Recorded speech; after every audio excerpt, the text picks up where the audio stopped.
Hello students, మనం last క్లాస్లో potential difference అంటే ఏంటో నేర్చుకున్నాం. ఈ క్లాస్లో ఈఎంఎఫ్ అంటే ఏంటి, సో పొటెన్షియల్ డిఫరెన్స్కి ఈఎంఎఫ్కి మధ్య డిఫరెన్స్ ఏంటో చూద్దాం. మనం ఒకసారి రీకలెక్ట్ చేసుకుందాం. Potential difference definition. What is potential difference? The work done by the electric force on unit positive charge to move it through the distance L from A to B is called potential difference between those 2 points. Potential difference between A and B points. Okay. So W is equals to Fe into L. W అంటే work done is equals to force into displacement. Force ఏంటి? ఆ electron మీద apply చేసిన force Fe అనుకుంటే into L.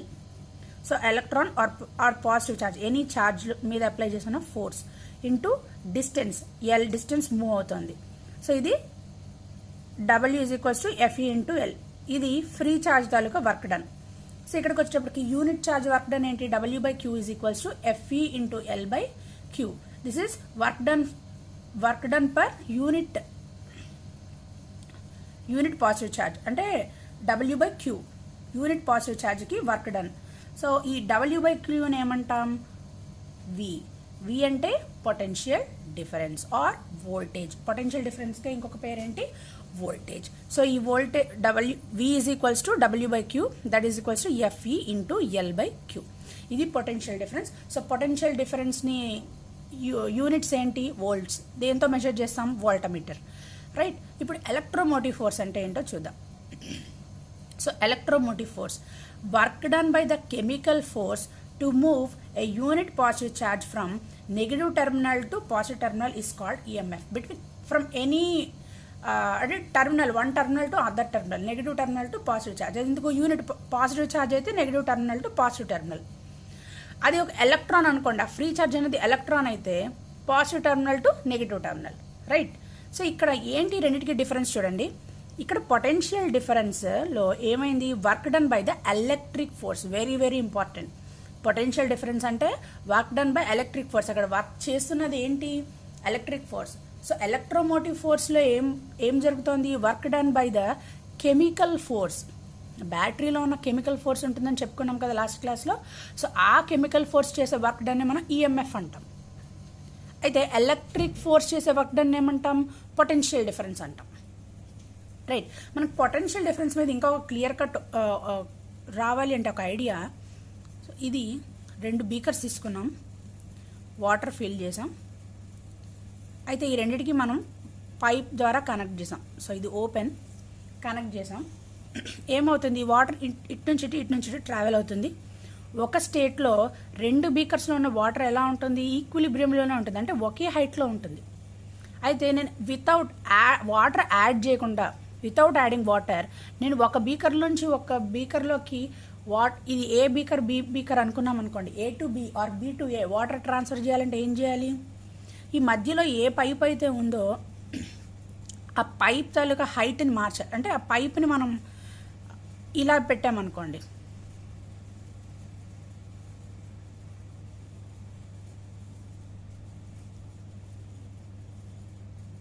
So ఆ పైప్ని ఇలా పెడితే ఇక్కడ నుంచి బి నుంచి వాటర్ అనేది ఏలోకి పైప్ ద్వారా ట్రాన్స్ఫర్ అవుతుంది. ఇక్కడ ఏం జరిగింది? అయితే ఈ డిఫరెన్స్ ఏంటి? Height difference. ఆ డిఫరెన్స్ ఏంటి? Height difference. అంటే ఏం చేస్తున్నాను? ఒక బీకర్ని పైకి పెట్టాం మనం, పెట్టి ఒక బీకర్ కిందకి పెడితే ఏమవుతుంది? ఆ పైప్ నుంచి వాటర్ ఇంకొక బీకర్లోకి ట్రాన్స్ఫర్ అవుతుంది. సో ఇక్కడికి వచ్చేటప్పటికి ఈక్విలిబ్రియంలో ఉన్నాయి. ఎందుకు? ఆ పైప్ ఒకే లెవెల్లో ఉంది, బీకర్స్ ఒకే లెవెల్లో ఉన్నాయి, వాటర్ లెవెల్ కూడా ఈక్వల్గా ఉన్నాయి. సో ఇక్కడికి వచ్చేటప్పుడు హైట్ పెంచాను. సో అక్కడ ఏమైంది? హైట్ డిఫరెన్స్ వల్ల వాటర్ అనేది ఫ్లో అవుతుంది one beaker to another beaker. ఇదే ఎగ్జాక్ట్ కాన్సెప్ట్ పొటెన్షియల్ డిఫరెన్స్ కూడా. సో ఇక్కడ హైట్ డిఫరెన్స్ బదులు అక్కడ పొటెన్షియల్ డిఫరెన్స్ అంటాం అంతే. సో ఒక పాయింట్ నుంచి ఒక పాయింట్, ఆ 2 పాయింట్స్ ఏంటి? నెగిటివ్ టెర్మినల్ లేదా పాజిటివ్ టెర్మినల్, లేదా ఆ 2 పాయింట్స్ కూడా ఒకే పొటెన్షియల్ డిఫరెన్స్ ఉంటుంది ఆ 2 పాయింట్స్ మధ్యలో. సో అందుకే ఏమవుతుంది? ఎలక్ట్రిక్ కరెంట్ ఉంది ట్రావెల్ చేస్తుంది అని చెప్పుకున్నాం కండక్టర్లో. రైట్. సో ఇదే కాన్సెప్ట్ పొటెన్షియల్ డిఫరెన్స్. ఇక్కడ హైట్ డిఫరెన్స్ ఉండడం వల్ల వాటర్ ఫ్లో అవుతుంది, కండక్టర్కి 2 ఎండ్స్ మధ్య పొటెన్షియల్ డిఫరెన్స్ క్రియేట్ చేయడం వల్ల ఎలక్ట్రిక్ కరెంట్ అనేది ఫార్మ్ అవుతుంది. రైట్. సో ఎలక్ట్రిక్ ఫోర్స్కి పొటెన్షియల్ డిఫరెన్స్కి మనం తేడా, ఎలక్ట్రోమోటివ్ ఫోర్స్కి ఈఎంఎఫ్కి పొటెన్షియల్ డిఫరెన్స్కి తేడా ఏంటని చెప్పాం. Work done by the electric force, ఇక్కడ work done by the chemical force. Right. మళ్ళీ సేమ్ చూడండి, work done is equal to F C into L. ఎందుకు ఎఫ్సి అంటున్నాం? ఆ యూనిట్ పాజిటివ్ ఛార్జ్ లేదా ఆ యూనిట్ నెగిటివ్ ఛార్జ్ మీద ఏ ఫోర్స్ అప్లై అవుతుంది? కెమికల్ ఫోర్స్ అప్లై అవుతుంది, నాట్ ఎలక్ట్రిక్ ఫోర్స్. సో ఇది work done on a free charge, unit charge అనుకున్నాం కదా, ఈ ఫ్రీ ఛార్జ్. ఇది యూనిట్ ఛార్జ్ అయితే W/Q, FE into L/Q. That is equals to W/Q is equals to FE into L/Q. ఈ W/Q దేనికి equal అవుతుంది? Epsilon. This is EMF. EMF symbol ఇది epsilon.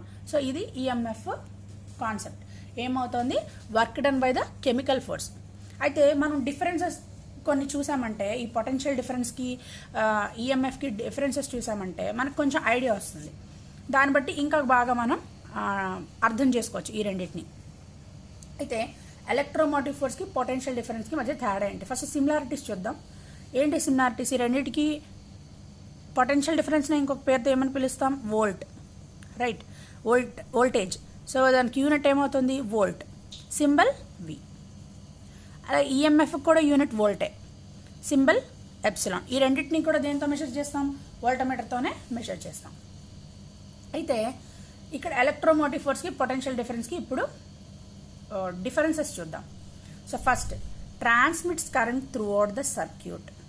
ఈ ఈఎంఎఫ్ అనేది కరెంట్ని సర్క్యూట్ మొత్తం ట్రాన్స్మిట్ చేస్తుంది. పొటెన్షియల్ డిఫరెన్స్లోకి వచ్చేటప్పటికి ఓన్లీ 2 పాయింట్స్ మధ్యలో మాత్రమే ఎలక్ట్రిక్ కరెంట్ అనేది ట్రాన్స్మిట్ అవుతుంది in case of potential difference. So ఈ ఎలక్ట్రోమోటివ్ ఫోర్స్ వచ్చేటప్పటికి కరెంట్ లేకపోతే ఎలక్ట్రోమోటివ్ ఫోర్స్ జీరో కాదు. కరెంట్ లేకపోతే ఎలక్ట్రోమోటివ్ ఫోర్స్ జీరో కాదు. It is not zero in case of no current in the circuit. అంటే electromotive force అనేది ఉంటుంది ఏ సర్క్యూట్లో? ఓపెన్ సర్క్యూట్లో కూడా ఎలక్ట్రోమోటివ్ ఫోర్స్ ఉంటుంది. ఓపెన్ సర్క్యూట్ అంటే ఏంటి? ఏదైతే సర్క్యూట్ మనకి బ్రోకెన్ అయి ఉందో, సో ఏదైతే సర్క్యూట్ పనిచేయట్లేదో దాన్ని ఓపెన్ సర్క్యూట్ అంటున్నామని చెప్తున్నాం. క్లోజ్డ్ సర్క్యూట్ అంటే సర్క్యూట్ పనిచేస్తుంది. సో మనకి బ్రేక్ అయిపోయిన సర్క్యూట్ కూడా ఈఎంఎఫ్ అనేది ఉంటుంది. ఎందుకు ఉంటుంది? ఒకసారి గెస్ చేయండి. ఎందుకు ఉంటుంది అంటే ఇక్కడ కెమికల్ ఫోర్స్తో జరుగుతోంది work done, electromotive force. Right, electromotive ఫోర్స్లో ఏం చేస్తుంది? Work done by the chemical force అని చెప్పుకున్నాం. కానీ పొటెన్షియల్ డిఫరెన్స్లో ఏంటి? Work done by the electric force. So current ఉంటే ఎలక్ట్రిక్ ఫోర్స్ పనిచేస్తుంది, కరెంట్ లేకపోతే ఎలక్ట్రిక్ ఫోర్స్ ఎందుకు పనిచేస్తుంది? సో పొటెన్షియల్ డిఫరెన్స్, కరెంట్ లేని కేసులో పొటెన్షియల్ డిఫరెన్స్ ఏంటి? జీరో. సో కరెంట్ ఉన్న కేసులో పొటెన్షియల్ డిఫరెన్స్, సో ఇక్కడ కరెంట్ లేని కేసులో ఈఎంఎఫ్ నాట్ జీరో. ఈఎంఎఫ్ ఎప్పుడు కూడా జీరో కాదు, పొటెన్షియల్ డిఫరెన్స్ జీరో అవుతుంది. రైట్, ఇప్పుడు ఎలక్ట్రోమోటివ్ ఫోర్స్ అనేది ఒక కాజ్. పొటెన్షియల్ డిఫరెన్స్ అనేది ఏంటి? ఈ కాజ్ వల్ల వచ్చిన ఎఫెక్ట్, అంతే కదా.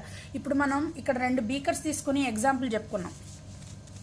ఈ బీకర్స్ తీసుకున్నప్పుడు ఈ పైప్ మార్చడం అనేది ఒక కాజ్ అనుకోండి. దానివల్ల ఏం జరిగింది? ఈ వాటర్ అనేది ఈ బీకర్ నుంచి ఈ బీకర్కి ఈ పైప్ వల్ల ట్రాన్స్ఫర్ అయిపోతుంది. అంటే ఒక బీకర్లో లెవెల్ తగ్గిపోయింది, ఒక బీకర్ లెవెల్ పెరిగిపోయింది. ఇది ఏమవుతుంది? ఎఫెక్ట్ అవుతుంది. రైట్, అంటే పొటెన్షియల్ డిఫరెన్స్ అనేది ఒక ఎఫెక్ట్, వేరస్ ఈఎంఎఫ్ అనేది కాజ్. ఈ కాజ్ వల్ల వచ్చిందా ఎఫెక్ట్. రైట్, ఎలక్ట్రోమోటివ్ ఫోర్స్ అనేది greater than potential difference between any 2 points. Electromotive force ఎప్పుడూ కూడా పొటెన్షియల్ డిఫరెన్స్ కన్నా ఎక్కువగానే ఉంటుంది దాని value. And always potential, versus coming to potential difference, always less than the maximum value of EMF when battery is fully charged. మనం ఏం చెప్పుకున్నాం? Circuit అన్నది ఓపెన్ సర్క్యూట్ అయినప్పుడు, క్లోజ్డ్ సర్క్యూట్ అయినప్పుడు ఆబ్వియస్గా ఈఎంఎఫ్ఏ ఉంటుంది అని చెప్పాం. క్లోజ్డ్ సర్క్యూట్ అంటే మళ్ళీ కన్ఫ్యూజ్ అవ్వకండి, కరెంట్ పాస్ అవ్వని సర్క్యూట్. రైట్, ఆ సర్క్యూట్లో ఏమవుతుంది? పొటెన్షియల్ డిఫరెన్స్ ఈఎంఎఫ్ అనేది ఉంటుంది, పొటెన్షియల్ డిఫరెన్స్ అనేది ఉండదు. సో క్లోజ్డ్ సర్క్యూట్ రండి. ఓపెన్ సర్క్యూట్ అంటే ఏంటి? బ్రోకెన్ సర్క్యూట్ అని చెప్పాము, అందులో కరెంట్ అనేది పాస్ అవ్వదు. సో అందులో పొటెన్షియల్ డిఫరెన్స్ అనేది ఉండదు, ఎలక్ట్రోమోటివ్ ఫోర్స్ అనేది ఉంటుంది. ఎందుకు? ఎలక్ట్రోమోటివ్ ఫోర్స్ అనేది కెమికల్ ఫోర్స్తో రిలేషన్, అక్కడ ఎలక్ట్రిక్ ఫోర్స్తో సంబంధమే లేదు. అందుకే మనకి ఆ కరెంట్ ఉందా లేదా ఇదంతా అనవసరం ఈఎంఎఫ్కి. రైట్, అది ఎప్పుడు ఉంటుంది. పొటెన్షియల్ డిఫరెన్స్కి వచ్చేటప్పటికి ఏమవుతుంది? ఎప్పుడు కూడా మన బ్యాటరీ ఫుల్గా ఛార్జ్లో ఉన్నా కూడా పొటెన్షియల్ డిఫరెన్స్ అనేది ఈఎంఎఫ్ వాల్యూ కన్నా ఎప్పుడు తక్కువే ఉంటుంది. Always less than the maximum value of EMF when battery is fully charged, even though battery is fully charged. Exact wording అది. So always less than the maximum value of EMF even the battery is fully charge. Right, ఇవి electromotive forces and potential difference మధ్య differences. అయితే next వచ్చేటప్పటికి మనం Ohm's లా. ఏంటి Ohm's లా అంటే, మనం ఇక్కడ ఒక సర్క్యూట్ తీసుకున్నాం. ఇక్కడ మనం ఏం చేసాం, ఒక సర్క్యూట్ తీసుకున్నాం. ఇది ఒక సర్క్యూట్, ఇది ఒక ఐరన్ స్పోక్. ఈ ఐరన్ స్పోక్కి నేను వోల్టమీటర్ కనెక్ట్ చేశాను. సో ఈ మొత్తం ఈ ఐరన్ స్పోక్ నుంచి తీసుకొచ్చి వేటి కనెక్ట్ చేసాం, బ్యాటరీ, యామీటర్, స్విచ్. రైట్, అయితే ఓమ్స్లో ఏం చెప్తుంది అని అంటే, మనం ఇక్కడ ఒక బ్యాటరీ పెట్టి ఒక సెల్ పెట్టి వాల్యూస్ నోట్ చేసాం. కరెంట్ వాల్యూ నోట్ చేసాం, వోల్టేజ్ వాల్యూస్ నోట్ చేసాం. ఆ వాల్యూస్ రెండు పక్కన పెట్టాం. అయితే నెక్స్ట్ 2 బ్యాటరీస్ పెట్టాం, 2 సెల్స్ పెట్టాం, పెట్టి మళ్ళీ నోట్ చేసాం. అండ్ థర్డ్ కేసులో 3 సెల్స్ పెట్టాం లేదా 3 బ్యాటరీస్ పెట్టాం, మళ్ళీ మనం ఈ వాల్యూస్ నోట్ చేసాం. అయితే ప్రతి కేసులో రకరకాల అంటే డిఫరెంట్ వాల్యూస్ వస్తాయి మనకి. వోల్టేజ్ వాల్యూస్ డిఫరెంట్గా వస్తాయి, కరెంట్ వాల్యూస్ డిఫరెంట్గా వస్తాయి. కానీ ఏం జరుగుతోంది అంటే, వాటి రేషియో కనుక తీసుకున్నట్టయితే ప్రతి కేసులో ఆ రేషియో అన్నది కాన్స్టెంట్గా ఉంటుంది. కాన్స్టెంట్ అంటే ఏంటి, ఫస్ట్ కేసులో వచ్చిన రేషియో ఫర్ ఎగ్జాంపుల్ 1.1 అనుకుందాం, సెకండ్ కేసులో కూడా 1 వస్తుంది, థర్డ్ కేసులో కూడా 1 వస్తుంది, లేదా 0.5 అనుకుంటే 0.5 వస్తుంది ప్రతి కేసులో కూడా V/I తీసుకుంటే.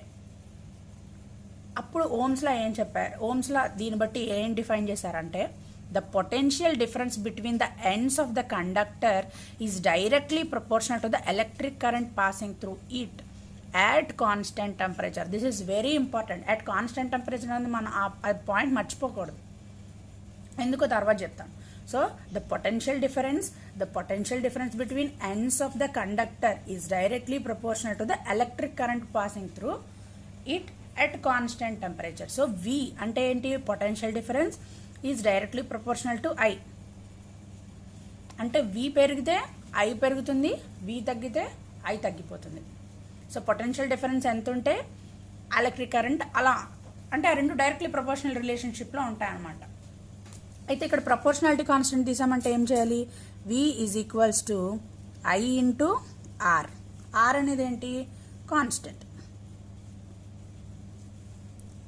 Okay, so V/I is equals to కాన్స్టెంటే కదా, V/I is equals to constant. So ఈ కాన్స్టెంట్నే మనం ఏమంటాం, రెసిస్టెన్స్ అంటాం. కాన్స్టెంట్నే మనం రెసిస్టెన్స్ అంటాం. Right, R is resistance. Vకి ఏంటి మనకి యూనిట్స్, పొటెన్షియల్ డిఫరెన్స్కి volt by I ampere is equals to R. So Vకి యూనిట్ ఏంటి, పొటెన్షియల్ డిఫరెన్స్కి వోల్ట్, ఐకి ampere 1 volt 1 ampere is equal రెసిస్టెన్స్కి ఏంటి, ఓమ్. యూనిట్ ఏంటి, ohm. So 1 ohm is equals to 1 volt by 1 ampere. ఇవి యూనిట్స్. నెక్స్ట్ ఈ ఓమ్స్లా మెటీరియల్స్ అనేవి ఉంటాయి. ఇక్కడ మనం ఏం తీసుకున్నాం, ఐరన్ స్పోక్ తీసుకున్నాం కదా. So iron spoke. అయితే ఈ ఓమ్స్లా మెటీరియల్స్ అనేవి 2 కేటగిరీస్గా డివైడ్ చేయబడ్డాయి. అదేంటి అని అంటే, సో ఓమ్స్ లా మెటీరియల్ అనేవి 2 కేటగిరీస్ కింద డివైడ్ చేయబడ్డాయి. ఒకటి ఏంటి, ohmic materials, non ohmic materials.